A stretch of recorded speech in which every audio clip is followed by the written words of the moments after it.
இன்றைக்கி நம்ம மினி சமையல் சேனலில் சூப்பரான டேஸ்ட்டில் முட்டை கிரேவி எப்படி பண்ணுறதுங்கிறத பற்றி பார்க்கலாம். இதை சப்பாத்தி, நான், பரோட்டா மற்ற எந்த டிஃபன் கூட தொட்டு சாப்பிட்டாலுமே சாப்பிட்றதுக்கு ரொம்பவே டேஸ்ட்டாக இருக்கும். அது மட்டும் இல்லாமல் சாதத்து கூட தொட்டு சாப்பிடும்போதும் ஒரு அட்டகாசமான டேஸ்ட்டில் இருக்கும். இதை எப்படி ஈஸியாக பண்ணலாங்கிறத வீடியோக்குள்ளே பார்க்கலாம் வாங்க. அதுக்கு இப்போ நான் ஒரு 10 முட்டையை வேக வச்சு எடுத்து வச்சுருக்கேன்.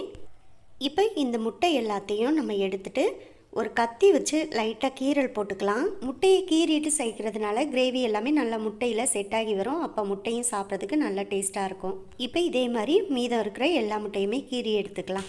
இந்த முட்டை எல்லாத்தையும் ஃபஸ்ட்டு ஃப்ரை பண்ணி எடுத்துக்கலாம். அதுக்காக அடுப்பில் ஒரு பாத்திரத்தை வச்சு 2 ஸ்பூன் அளவுக்கு எண்ணெய் சேர்த்துக்கோங்க. எண்ணெய் சூடானதுமே கொஞ்சமாக மஞ்சத்தூள், 1/2 ஸ்பூன் அளவுக்கு கரம் மசாலா, 1/2 ஸ்பூன் தனி மிளகாய்த்தூள், கொஞ்சமாக உப்பு சேர்த்துக்கோங்க. அடுப்பை லோ ஃப்ளேமில் வச்சுட்டு ஒரு 2-3 செகண்டு மட்டும் ஒரு கரண்டி போட்டு இந்த மசாலாவை வதக்கி விட்டுக்கோங்க. இப்போ இதில் நம்ம வேக வச்சுருக்க முட்டை எல்லாத்தையும் சேர்த்துக்கலாம். இப்போ இந்த மசாலா கூட சேர்த்து நல்லா முட்டை எல்லாத்தையும் ஒரு முறை கலந்து விட்டுக்கோங்க. ஃபஸ்ட் டைம் மசாலா கூட சேர்த்து முட்டையும் ஃப்ரை பண்ணுறதுனால கிரேவியில் முட்டை சேர்க்கும்போது முட்டையும் நல்ல ஒரு டேஸ்ட்டாக இருக்கும். இப்போ முட்டையை நல்லா ஃப்ரை பண்ணியாச்சு. இப்போ இந்த முட்டை எல்லாத்தையும் தனியாக ஒரு பிளேட்டில் மாற்றி எடுத்து வச்சுக்கலாம். அடுத்ததாக அடுப்பில் ஒரு பாத்திரத்தை வச்சு 3-4 ஸ்பூன் அளவுக்கு எண்ணெய் சேர்த்துக்குங்க. எண்ணெய் சூடானதுமே அதில் சோம்பு, பிரியாணி இலை, பட்டை, ஒரு ஏலக்காய், ஒரு கிராம்பு இதெல்லாம் சேர்த்து நல்லா பொரிய விட்டுக்குங்க. இது எல்லாம் நல்லா பொரிஞ்சு வந்த உடனே 2 மீடியம் சைஸ் பெரிய வெங்காயத்தை நல்லா பொடி பொடியாக கட் பண்ணிவிட்டு சேர்த்துக்கங்க. இப்போ இந்த வெங்காயம் எல்லாமே லைட்டாக ஒரு பொன்னிறமாக மாறுற அளவுக்கு நல்லா வதக்கி விட்டுக்குங்க. இப்போ பாருங்கள், வெங்காயம் நல்லா வதங்கி கலர் மாதிரி வந்துருச்சு. இப்போ வெங்காயமும் நல்லா வதங்கிருச்சு. இந்த அளவுக்கு வதங்கினாலே போதும். இப்போ இதில் இஞ்சி பூண்டு பேஸ்ட்டு 1/2 ஸ்பூன் அளவுக்கு சேர்த்துக்குங்க. இந்த இஞ்சி பூண்டு பேஸ்ட்டோட பச்சை வாசனை போகிற அளவுக்கு நல்லா ஒரு முறை வதக்கி விட்டுக்குங்க. இப்போ இஞ்சி பூண்டு பேஸ்ட்டையும் நல்லா வதக்கி விட்டாச்சு. இப்போ இதில் மசாலா எல்லாம் சேர்த்துக்கலாம். 1 ஸ்பூன் அளவுக்கு தனி மிளகாய்த்தூள், 1 ஸ்பூன் அளவுக்கு மல்லித்தூள், 1/2 ஸ்பூன் அளவுக்கு கரம் மசாலா, தேவையான அளவு கொஞ்சமாக மஞ்சத்தூள். அடுப்பை மிதமான தீயில் வச்சுட்டு இப்போ இந்த மசாலா எல்லாத்தையும் நல்லா 1-2 நிமிஷத்துக்கு இதோட பச்சை வாசனை போகிற அளவுக்கு நல்லா வதக்கி விட்டுக்குங்க. பாருங்கள், இப்போ மசாலாவையும் நல்லா வதக்கி விட்டாச்சு. அடுத்ததாக இதில் 2 பச்சை மிளகாயை சேர்த்துக்கங்க. கூடவே தேவையான அளவு உப்பு, 2 பெரிய சைஸ் தக்காளியை நைஸாக அரைச்சிட்டு சேர்த்துக்கங்க. தக்காளியை சேர்க்கும்போது கட் பண்ணிவிட்டு சேர்க்க வேணாம். இந்த மாதிரி மிக்ஸி ஜாரில் போட்டு அரைச்சிட்டு சேர்த்துக்குங்க. அப்போ கிரேவியோட டேஸ்ட்டு ரொம்பவே நல்லாயிருக்கும். இப்போ இந்த தக்காளியோட பச்சை வாசனை போகிற அளவுக்கு நல்லா இந்த மாதிரி கலந்து விட்டு வதக்கி விட்டுக்குங்க.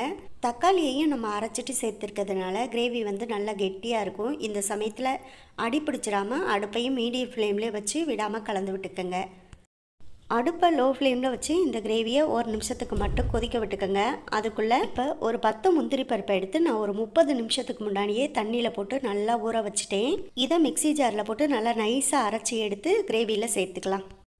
பாருங்கள், இப்போ கிரேவியுமே நல்லா கொதிச்சு மேலே எண்ணெயெல்லாம் பிரிஞ்சு வர ஆரம்பிச்சிருச்சு. இந்த சமயத்தில் ஒரு தடவை கலந்து விட்டுட்டு இப்போ நம்ம மிக்ஸி ஜாரில் அரைச்சி எடுத்த முந்திரி பருப்பை சேர்த்துக்கலாம். முந்திரி பருப்பை அரைச்சி எடுத்து அந்த மிக்ஸி ஜாரில் ஒரு 1/2 டம்ளர் அளவுக்கு தண்ணி சேர்த்து அந்த மிக்ஸி ஜாரை நல்லா அலசிட்டு அந்த தண்ணியையும் சேர்த்துக்கிறேன். முந்திரி பருப்பை அரைச்சிட்டு சேர்த்ததுனால இந்த கிரேவியும் நல்லா கெட்டியாகவும் இருக்கும். அதே சமயத்தில் ரொம்ப நல்லா ஒரு டேஸ்ட்டாகவும் இருக்கும். அடுப்பை கொஞ்சம் மிதமான தீயிலே வச்சு இந்த மாதிரி நல்லா கலந்து விட்டுக்குங்க. இப்போ இது நல்லா கொதிச்சு வரட்டும், அது வரைக்கும் வெயிட் பண்ணலாம். பாருங்கள், இப்போ நல்லா கொதிச்சு வந்துருச்சு. இந்த சமயத்தில் உப்போட டேஸ்ட்டை பார்த்துக்குங்க. உப்பு பத்தலைன்னா இந்த சமயத்தில் உப்பு சேர்த்துக்குங்க.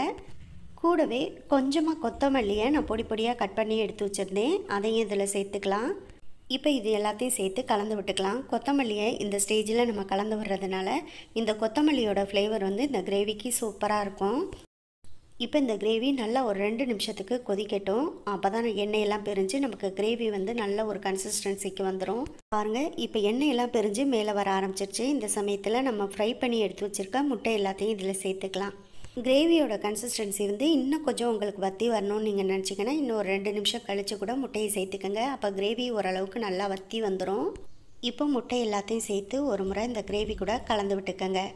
இதை சப்பாத்தி, நான், பரோட்டா எந்த வகை டிஃபனோடையும் சரி, ரசம் சாதம், தயிர் சாதம், சாம்பார் சாதம், மற்ற எந்த வெரைட்டி ரைஸோடையும் சரி தொட்டு சாப்பிட்றதுக்கு ரொம்ப நல்ல ஒரு டேஸ்ட்டாக இருக்கும்.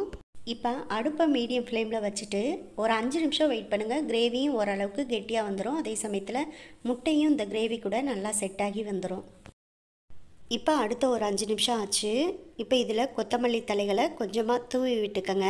இப்போ கிரேவியும் பாருங்கள் ஓரளவு நல்லா வற்றி கெட்டியாகி வந்துருச்சு. இந்த அளவுக்கு வந்தாலே போதும். இதோட நம்ம ஸ்டவ்வை ஆஃப் பண்ணி வச்சிடலாம். அவ்வளோதான். ரொம்ப ரொம்ப சூப்பரான டேஸ்ட்டில் அருமையான பக்குவத்தில் நம்ம முட்டை கிரேவி ரெடி பண்ணியாச்சு. இந்த வீடியோ பிடிச்சிருந்தா இந்த வீடியோவை லைக் பண்ணி நம்ம சேனலை மறந்துடாமல் சப்ஸ்கிரைப் பண்ணுங்கள். உங்கள் ஃப்ரெண்ட்ஸ் அண்ட் ரிலேட்டிவ்ஸ் எல்லாருக்கும் ஷேர் பண்ணுங்கள். இந்த வீடியோ பற்றின கருத்துக்கள் ஏதாவது இருந்தால் கமெண்ட் பாக்ஸில் சொல்லுங்கள். அடுத்தடுத்து இதே மாதிரி நல்ல நல்ல வீடியோவில் சந்திப்போம். Okay bye. இந்த நாள் இனிய நாளாக மாறட்டும்.